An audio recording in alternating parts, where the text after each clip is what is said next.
ចម្រើនពរឆ្លើយតបទៅសិទ្ធិ LDP ភ្នំពេញបន្តិច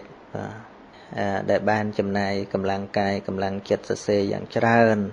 នៅលើទំព័រ page របស់អាត្មាហើយចុងក្រោយនៃសំណេរហ្នឹងបានវិនិច្ឆ័យថាអាត្មាជាមនុស្សខូចអីនឹងស្រេចអ្នកគិតមើលទៅណាខូចមិនខូចអីហ្នឹងក៏ក្រែងលោអាត្មាហ្នឹងវាមើលខ្លួនឯងវាមិនជុំហើយអាត្មាមិនជាការតបតអីទេគ្រាន់ថាតាមរយៈការអានមកហ្នឹង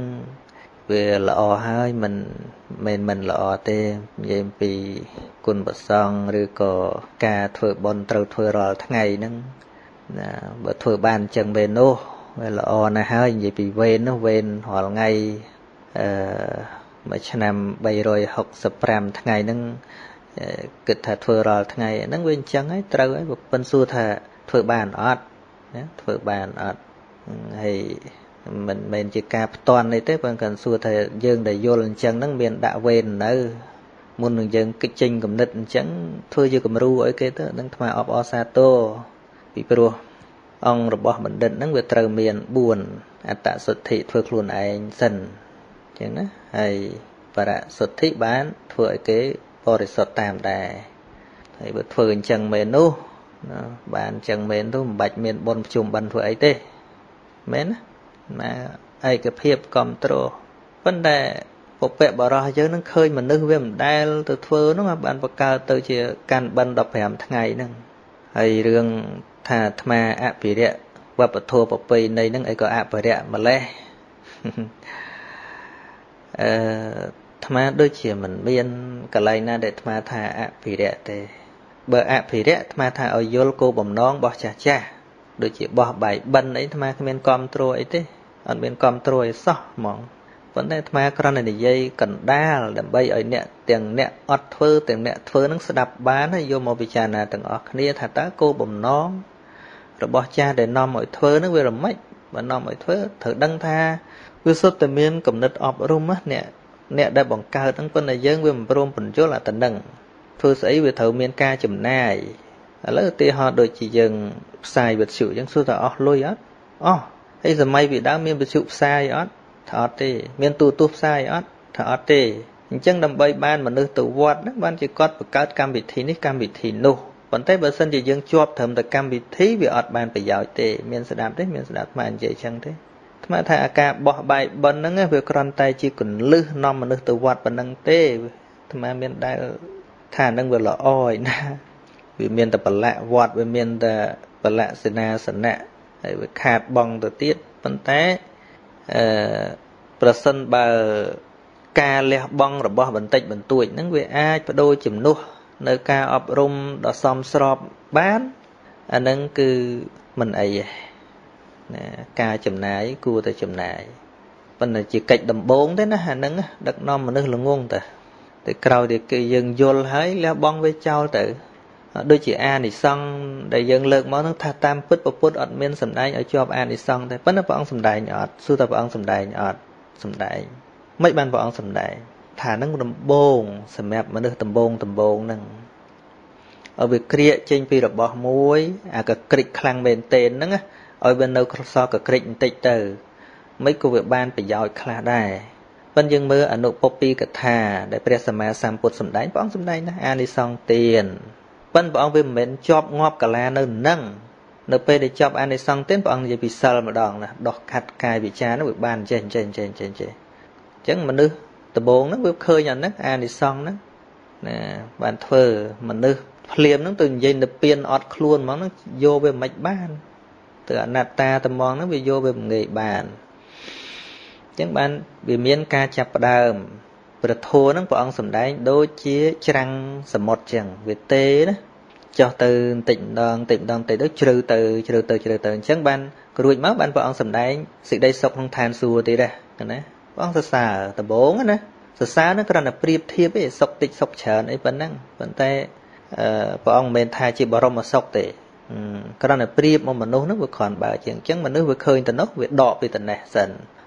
ទីបំផុត banព្រះអង្គសម្ដែងអំពីទោសរបស់កាមអញ្ចឹងពាក្យថាទោសរបស់កាមហ្នឹងវាកំចាត់បងអស់ហើយណាអានិសង្សរបស់ទានក៏ដោយក៏វាជាកាមអានិសង្សរបស់សិលក៏ដោយក៏វានៅក្នុងអារម្មណ៍របស់កាមគុណទាំងអស់ព្រះអង្គសម្ដែងពីទោសហើយព្រះអង្គសម្ដែងអំពីលះសរសើរអំពីការលះបង់វិញឃើញទេចុងបញ្ចប់ពីការលះបង់វិញចុងបញ្ចប់បំផុតព្រះអង្គសម្ដែងអំពីអរិយសច្ចធម៌ឃើញទេថាកន្លែងណាក៏ដោយជាងការទៅអាត្មាធ្លាប់ឮចេតទេសដៀលថាលោកទេសពីរឿងឋានសួគ៌មើលមិនឃើញថាអានឹងវាអញ្ចឹងហើយប៉ុន្តែកន្លែងខ្លះអាត្មាថាត្រូវសម្ដែងដែរមិនអត់ទេពីព្រោះអីពីព្រោះនៅក្នុងសាសនាទាំងឡាយហ្នឹងយកតែរឿងឋានសួគ៌ឋាននរកហ្នឹងយកមកនិយាយព្រះពុទ្ធព្រះអង្គក៏ត្រូវសម្ដែងរឿងហ្នឹងដែរដើម្បីអីដើម្បីឲ្យដឹងថាឋានសួគ៌នរកហ្នឹងវាមានអញ្ចឹងប៉ុន្តែសួរថាតើព្រះអង្គសម្ដែងដើម្បីអីសម្ដែងឲ្យវាចប់ទីបំផុតព្រះអង្គថាក្នុងលោកទាំងអស់ហ្នឹងសួគ៌ក៏ដោយនរកក៏ដោយហ្នឹងវាអត់មែនជាកន្លែងបរមសុខទេព្រះអង្គសម្ដែងប៉ុន្តែត្រូវគេហៅថាសរុបសេចក្តីចុងក្រោយតើព្រះអង្គសម្ដែងដើម្បីអីដើម្បីឲ្យឃើញថាអាការជឿរបស់យើងពីមុនមកហ្នឹងគិតថាឋានសួគ៌ហ្នឹងឯងសុខព្រះអង្គសម្ដែងឋាននេះមានអាយុប៉ុណ្ណេះមានសេចក្តីសុខយ៉ាងនេះយ៉ាងនេះយ៉ាងនេះយ៉ាងនេះយ៉ាងនេះប៉ុន្តែចង់បញ្ចប់ទៅព្រះអង្គអត់ទៅសារហ្នឹងទេព្រះអង្គត្រូវបញ្ចប់ដោយឋានទាំងអស់វានៅក្នុងទុក្ខសច្ចៈដដែលហ្នឹងអញ្ចឹងបានថាការសម្ដែងវាច្រើនតែសម្ដែងមកកណាត់វាមិនដល់ពុទ្ធបំណងរបស់ព្រះអង្គដូចជាយើងណែនាំកូនក្មេងដំបងអញ្ចឹងណាឲ្យរៀនទៅបានរង្វាន់ចេះរង្វាន់ចុះក្មេងនោះក៏ខំរៀនទៅបើមិនឲ្យរង្វាន់មិនឲ្យអីទេអត់ខំរៀនទេប៉ុន្តែក្រោយមកក្មេងនឹងរៀនបានច្រើនឡើងវ័យក៏កាន់ចម្រើនទៅយើងប្រាប់ថាតាមពិតរៀនមានពីណារៀនយករង្វាន់រៀនគឺយកឲ្យចេះដើម្បីធ្វើការនោះទេណាវាមិនមែនជារឿងរង្វាន់ទេអញ្ចឹងអានិសង្សជារង្វាន់នៅក្នុងសង្សារវដ្តសម្រាប់អ្នកដែលមិនតាន់មានការយល់ដឹងច្បាស់លាស់ហ្នឹងព្រះអង្គផ្ដើមដល់អាហ្នឹងប៉ុណ្្នឹងឯងវាមានស្អីអានិសង្សហ្នឹងវាមានក៏តែមានទៅដល់ពេលយើងដឹងច្បាស់ទៅភពណាឋានណាវានៅតែកើតចាស់ឈឺស្លាប់ដដែលហ្នឹងវាមានទៅរួចខ្លួនអី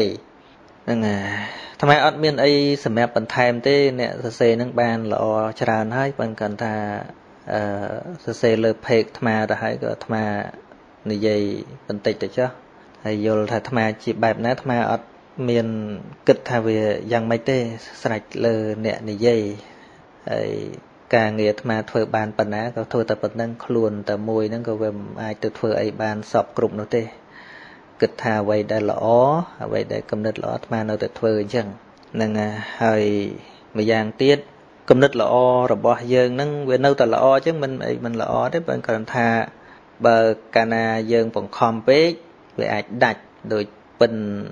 ដែលដេញថ្វាយព្រះអង្គអញ្ចឹងធូរពេកវាមិនពិរោះតឹងពេកក៏វាអាចដាច់រោគផ្លូវកណ្ដាលមួយអញ្ចឹងមនុស្សយើងវាមាននិស្ស័យវាមិនស្មើគ្នាឧបនិស្ស័យហ្នឹងហើយដូចជាយើងតេះដៀលចាស់យើងនឹងល្ងឹតល្ងងពេកអីអញ្ចឹងអាហ្នឹងវាចេះតែតេះដៀលទៅបើគ្រាន់ថាបើយើងដឹងថាវាមិនសូវល្អវិធីដែលកែប្រែហ្នឹងវាមានតែកែប្រែពីខុសធំមកខុសតូចរហូតដល់អត់ខុសតែដូចជាប្រទេសអរិយប្រទេសធំដែលគេមានវិទ្យាសាស្ត្ររីចម្រើនហ្នឹងសួរថាវាអស់ជឿខុសទេអាជឿខុសហ្នឹងវាមិនអស់ទេវានៅតែជឿខុសអាមេរិកកាំងខ្វះណាស់អ្នកជឿខុសប្រទេសដែលវិទ្យាសាស្ត្ររីចម្រើនក៏នៅតែជឿខុសចឹងធ្វើម៉េចមនុស្សវាអញ្ចឹងបានសំខាន់លើការពន្យល់បានប៉ុណ្ណាវាប៉ុណ្្នឹងហើយដល់បើយើងពន្យល់គេមិនយល់ខឹងគេទៅជេរគេអាហ្នឹងវាចូលកំហុសមួយទៀតដែរវាមិនមែនថាខ្លាចគេមិនស្រឡាញ់បានយើងមិនហ៊ានជេរថាទេពុទ្ធដើរពន្យល់គេបើកាលណាគេមិនយល់ព្រះអង្គក៏មិនទៅជេរគេដែរកាលណាថាអត់មានឧបនិស្ស័យប៉ុណ្ណឹងនេះជាអ្វីដែលអាត្មាចង់ចែករំលែកប៉ុន្តែទទួលក៏ទទួលមិនទទួលអាត្មាក៏មិនដឹងដែរទេព្រោះអាត្មាធ្លាប់និយាយលើកមុនជាមួយcamera LDP camera ហ្នឹងក៏បានការ reply ពីលោកខំវាសនាដែរថាគាត់សរសើរតែគំនិតអាត្មាថាបើបាននិយាយគ្នាហ្នឹងកាន់តែល្អប៉ុន្តែអ្វីដែលគាត់និយាយខ្លាំងគាត់មិនកែហ្នឹងវាជាសិទ្ធិសេរីភាពរបស់គាត់របស់ក្រុមយើងទេអាត្មាមិនជាថាអីទេនេះអាត្មាក៏ថាប្រសិនបើដែរពីព្រោះពាក្យថាមេត្តានោះអាចិត្តល្អនោះវាត្រូវស្ដែងចេញតាមទ្វារទាំង3វាមិនមែនមានតែមេត្តាមនោកម្មមួយទេ មានមេត្តាកាយកម្មណាអាស្រ័យទៅលើផ្លូវកាយមេត្តាវចីកម្មណាពាក្យសម្ដីហ្នឹងប្រកបដោយមេត្តាទៀតហើយមេត្តាមโนកម្មផ្លូវចិត្តហ្នឹងក៏ប្រកបទៅដោយមេត្តាទៀតវាមិនមែនត្រឹមតែចិត្តល្អមួយមុខហ្នឹងវាសុទ្ធទេហើយធ្វើល្អមួយមុខហ្នឹងវាគ្រប់គ្រាន់ទាំងអស់ទេវាត្រូវតែមានពាក្យសម្ដីល្អទៀតហើយដូចជាការនិយាយពាក្យយើងត្រូវប៉ុណ្ណាក៏ដោយប៉ុន្តែថានិយាយទៅវាមិនគួរឲ្យស្ដាប់វាពិបាកដែរណាពិបាកដើម្បីនិយាយពាក្យពិតមានប្រយោជន៍ទេពាក្យហ្នឹងវាទល់តែគួរស្ដាប់ទៀតពាក្យហ្នឹងវាទល់តែមើលបុគ្គលទៀតមើលកាលទៀតហើយជួនកាលមិននិយាយមិនប្រកាសថាវាខុសទេរឿងខ្លះខ្ជិលនិយាយដោយពាក្យមួយគេនិយាយថាជួនកាលការមិនឆ្លើយក៏ជាចម្លើយដែរអញ្ចឹងអាត្មាលើកឡើងនេះក៏ដូចជាមិនមែនជាការឆ្លើយអីឬក៏ការកែប្រែអីទេគ្រាន់ថាអ្វីដែលអ្នកលើកឡើងហ្នឹងក៏ជារឿងល្អហើយល្អរហូតដល់ប្រទេសយើងហ្នឹងធ្វើអត់កើតទៅហើយដូចជារឿងដាក់វេនរាល់ថ្ងៃប៉ុន្តែកន្លែងអាត្មាធ្វើបានណាមិនមែនវេនតែខែភ្ជុំបិណ្ឌទេមិនមែនវេនតែខែកាន់បិណ្ឌទេគឺវេនរហូតតែហ្មងហើយបើមិនជ្រាបទេអញ្ជើញមកមួយថ្ងៃពីរថ្ងៃសាកមើលដឹងមានវេនគ្រប់វេន30ថ្ងៃហ្នឹងគឺថាមានរហូតណាអត់វេនបិណ្ឌក៏មានដែរអាត្មាធ្វើរួចហើយរឿងបោះបាយបិណ្ឌហ្នឹងអាត្មាមិនដឹងថាតាណាដែលអាត្មាសរសើរថាត្រូវនោះទេព្រោះអាត្មាអត់ដែលធ្វើផងអត់ដែលធ្វើទេអ្វីដែលអាត្មាគិតថាมันមានប្រយោជន៍អាត្មាមិនធ្វើសំបីតារោងអ្នកតារោងស្អីអាត្មាអត់ធ្វើដែរអត់សិតអត់ទាំងអស់ហើយពេលជានៅផ្សេងអត់មានទាំងអស់អាចមកសើបបាននៅវត្តអាត្មាហ្នឹងអញ្ចឹងនិយាយអីទល់តែអាត្មាធ្វើបានខ្លួនឯងមកអាត្មានិយាយហើយម្យ៉ាងទៀតដែលអាត្មាបកស្រាយคลิปមុនហ្នឹងដែលថាឲ្យមើលទៅដល់បំណងរបស់ពពកបរោះយើងហ្នឹងគឺកុំឲ្យយើងឃើញតែចំណុចពាក់កណ្ដាលកាលណាយើងមើលឃើញតែចំណុចពាក់កណ្ដាលអាហ្នឹងសូម្បីពុទ្ធក៏យើងបន្ទោសបានដែរទីហោដូចព្រះអង្គសម្ដែងអានិសង្ឃបើសិនជាសម្ដែងអានិសង្ឃទៅវាក៏ក្រិចអញ្ចឹងព្រះអង្គសម្ដែងមកទៅអីថាយើងត្រូវស្ដាប់ឲ្យចប់ឲ្យដល់គោលដៅព្រះអង្គណាការសម្ដែងអានិសង្ឃឋានសួគ៌ឋានសុខអីជាងការព្រះអង្គសម្ដែងចេះទៀតថាបុគ្គលកាលណាសម្លឹងឃើញសេចក្តីសុខពិតប្រាកដហើយក៏បីលះរបងតិចដើម្បីយករបស់ច្រើនហើយមានរឿងជាឧទាហរណ៍ទៀតអានេះដូចយើងឃើញអដែងកូនហ្នឹងវាកាន់លមុខវាក៏ក្រិចអញ្ចឹងយើងប្រាប់ថានេះបើកាន់ណាភក់នេះវាល្អជាងកុំកាន់លមុខណាលមុខហ្នឹងអត់ល្អទេកាន់ណាភក់កាន់ណាផុកប៉ុន្តែសួរថាយើងចង់ឲ្យក្មេងហ្នឹងនៅត្រឹមដឹងអត់ទេទីបំផុតចង់ឲ្យងូតទឹកឲ្យជ្រះបំណងពុទ្ធហ្នឹងគឺអញ្ចឹងអានិសង្ឃដូចតែភក់ហ្នឹងអញ្ចឹងប៉ុន្តែបើមិននិយាយពីភក់ហ្នឹងចិត្តដៃហ្នឹងវាអត់មានអីកាន់វាអត់យល់ណាប៉ុន្តែបើឡើងមកកម្មយូរថាភក់ហ្នឹងក៏ឲ្យលះបងចោលដែរឲ្យយកទឹកលាងជំរះខ្លួនវិញដូចជាសម្ដែងពីរឿងឋានសួគ៌អីចឹង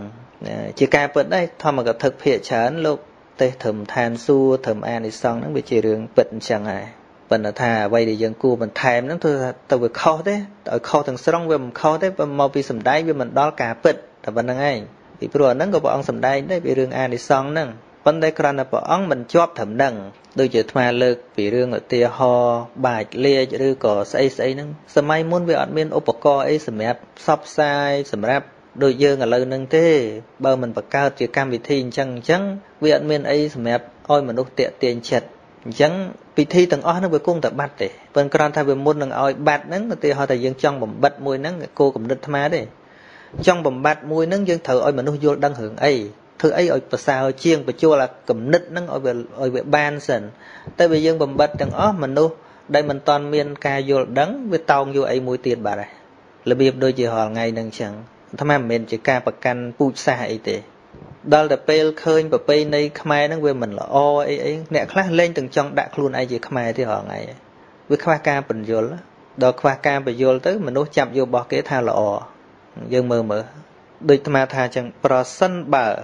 ជនជាតិចិនតែម្ដងគេកាត់ចិនតែម្ដងហ្នឹងមិនថាអីទេប៉ុន្តែខ្មែរសុទ្ធហ្នឹងថៅកុងពេញលើផ្ទះអស់ហើយ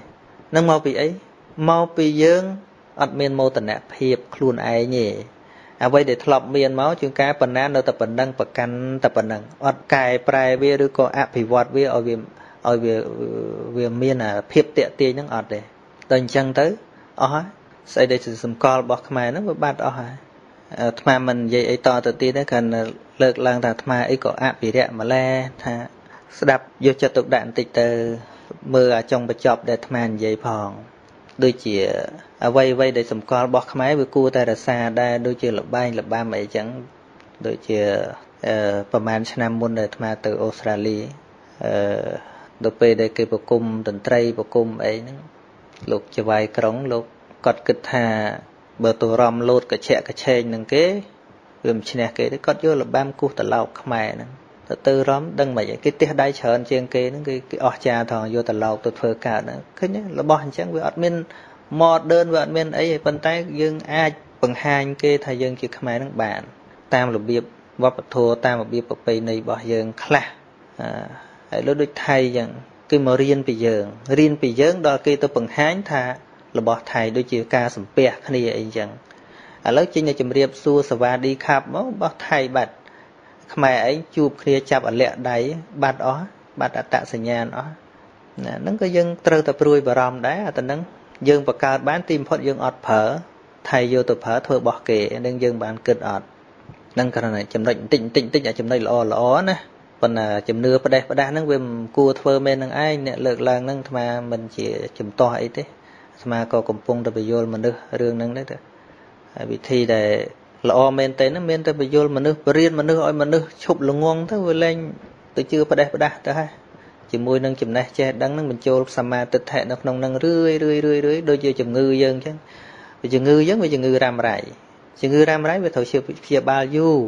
មិនមកដល់ដាក់ថ្នាំឧទាហរណ៍ថាត្រូវលេបមួយឆ្នាំមកលេបម្ដងប្រតិកម្មងាប់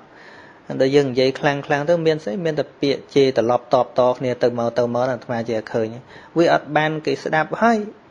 ជាងការវាបានតែការជេរគ្នាទៅវិញទៅមកហ្នឹងឃើញទេអញ្ចឹងបានព្រះសម្មាសម្ពុទ្ធព្រះអង្គសម្ដែងថាអ្នកកុំនិយាយពាក្យអាក្រក់ជាមួយនឹងនរណាម្នាក់ឡើយកាលណា